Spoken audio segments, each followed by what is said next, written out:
कुछ लोग होते हैं जो छोटी छोटी बातों पर किसी से भी विवाद कर लेते हैं। वो ऐसा जानबूझकर नहीं करते बल्कि उनका स्वभाव ही ऐसा होता है। मनुस्मृति के अनुसार 15 लोग ऐसे बताए गए हैं जिनसे कभी विवाद नहीं करना चाहिए। ये 15 लोग इस प्रकार हैं। यज्ञ करने वाला ब्राह्मण सदैव सम्मान करने योग्य होता है।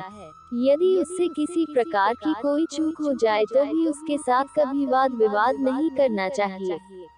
यदि आप ऐसा करेंगे तो इससे आपकी प्रतिष्ठा ही धूमिल होगी। अतः यज्ञ करने वाले ब्राह्मण से वाद विवाद न करने में ही भलाई है। पुरोहित यज्ञ, पूजन आदि धार्मिक कार्यों को संपन्न करने के लिए एक योग्य व विद्वान ब्राह्मण को नियुक्त किया जाता है, जिसे पुरोहित कहा जाता है।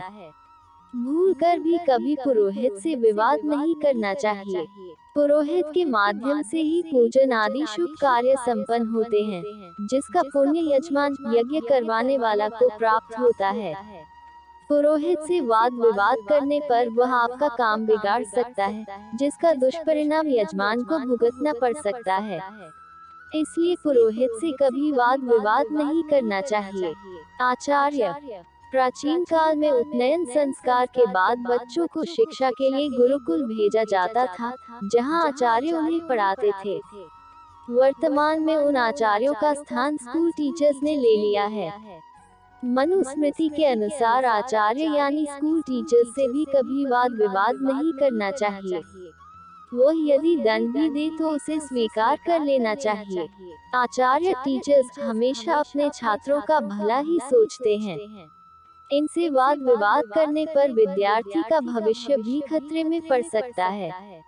अतिथि, हिंदू धर्म में अतिथि यानी मेहमान को भगवान की संज्ञा दी गई है, इसलिए कहा जाता है मेहमान भगवान के समान होता है। उसका आभगत ठीक तरीके से करनी चाहिए। भूल से भी कभी अतिथि के साथ वाद विवाद नहीं करना चाहिए। अगर कोई अनजान व्यक्ति भी भूले भटके हमारे घर आ जाए तो उसे भी मेहमान ही समझना चाहिए और यथासंभव उसका सत्कार करना चाहिए। अतिथि से वाद विवाद करने पर आपकी सामाजिक प्रतिष्ठा को ठेस लग सकती है। माता ही शिशु की सबसे प्रथम शिक्षक होती है। माता 9 महीने शिशु को अपने गर्भ में धारण करती है और जीवन का प्रथम पाठ पढ़ाती है। यदि वृद्धावस्था या इसके अतिरिक्त भी कभी माता से कोई भूल चूक हो जाए तो उसे प्यार से समझा देना चाहिए, न कि उसके साथ वाद विवाद करना चाहिए। माता का स्थान गुरु व भगवान से ही ऊपर माना गया है, इसलिए माता सदैव पूजनीय होती हैं। अतः माता के साथ कभी वाद विवाद नहीं करना चाहिए। पिता ही जन्म से लेकर युवावस्था तक हमारा पालन पोषण करते हैं, इसलिए मनुस्मृति के अनुसार पिता के साथ कभी वाद विवाद नहीं करना चाहिए। पिता भी माता के ही समान पूजनीय होते हैं। हम जब भी किसी मुसीबत में फंसते हैं तो सबसे पहले पिता को ही याद करते हैं और पिता हमें उस समस्या का समाधान भी सुझाते हैं।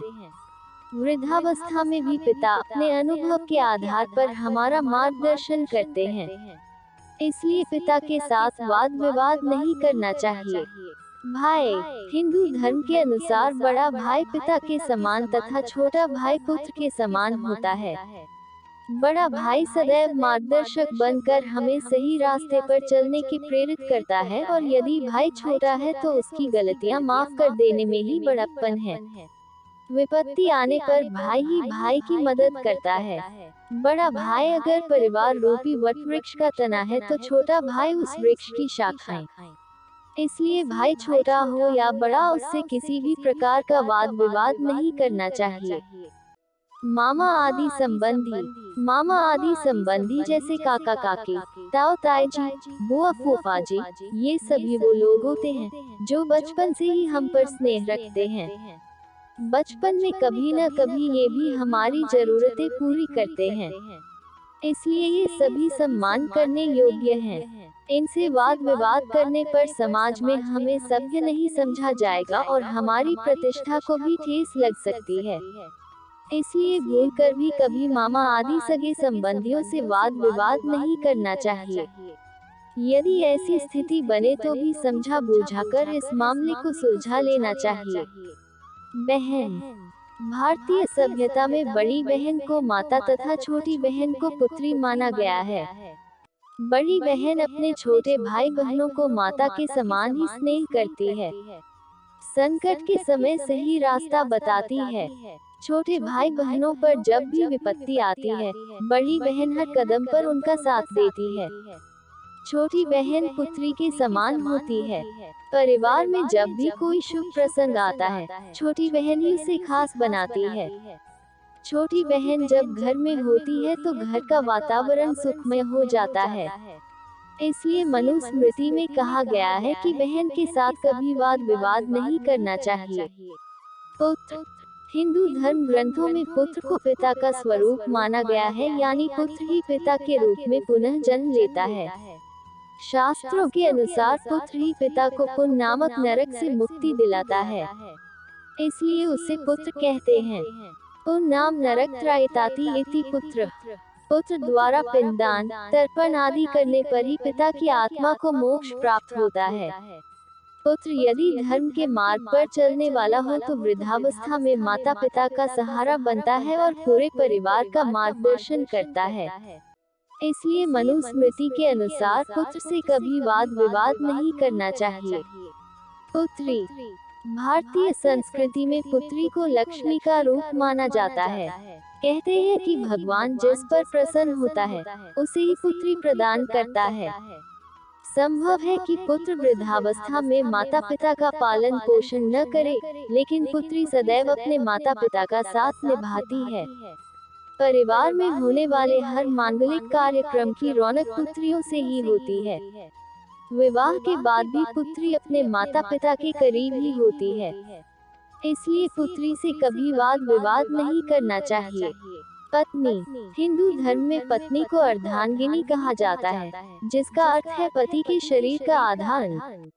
किसी भी शुभ कार्य व पूजन आदि में पत्नी का साथ में होना अनिवार्य माना गया है। उसके बिना पूजा अधूरी ही मानी जाती है। पत्नी ही हर सुख दुख में पति का साथ निभाती है। वृद्धावस्था में यदि पुत्र आदि रिश्तेदार साथ न हो तो भी पत्नी कदम कदम पर साथ चलती है। इसलिए मनुस्मृति के अनुसार पत्नी से भी वाद विवाद नहीं करना चाहिए। गृह सेवक यानी नौकर। मनुस्मृति के अनुसार गृह सेवक यानी नौकर से भी वाद विवाद नहीं करना चाहिए, क्योंकि पुराने सेवक आपकी व आपके परिवार की कई गुप्त बातें जानता है। वाद विवाद करने पर वह गुप्त बातें सार्वजनिक कर सकता है, जिससे आपके परिवार की प्रतिष्ठा खराब हो सकती है। इसलिए नौकर से भी कभी वाद विवाद नहीं करना चाहिए। दामाद पुत्री के पति को दामाद यानी जमाई कहते हैं। धर्म ग्रंथों में दामाद को भी पुत्र के समान माना गया है।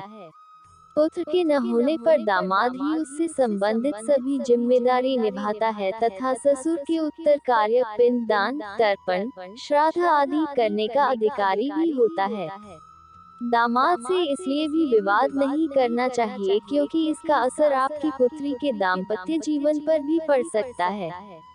पुत्रवधू। पुत्र की पत्नी को पुत्रवधू कहते हैं। भारतीय संस्कृति के अनुसार पुत्रवधू को भी पुत्री के समान ही समझना चाहिए। पुत्रियों के अभाव में पुत्रवधू से ही घर में रौनक रहती है। कुल की मान मर्यादा भी पुत्रवधू के ही हाथों में होती है। परिवार के सदस्यों व अतिथियों की सेवा भी पुत्रवधू ही करती है। पुत्रवधू से ही वंश आगे बढ़ता है।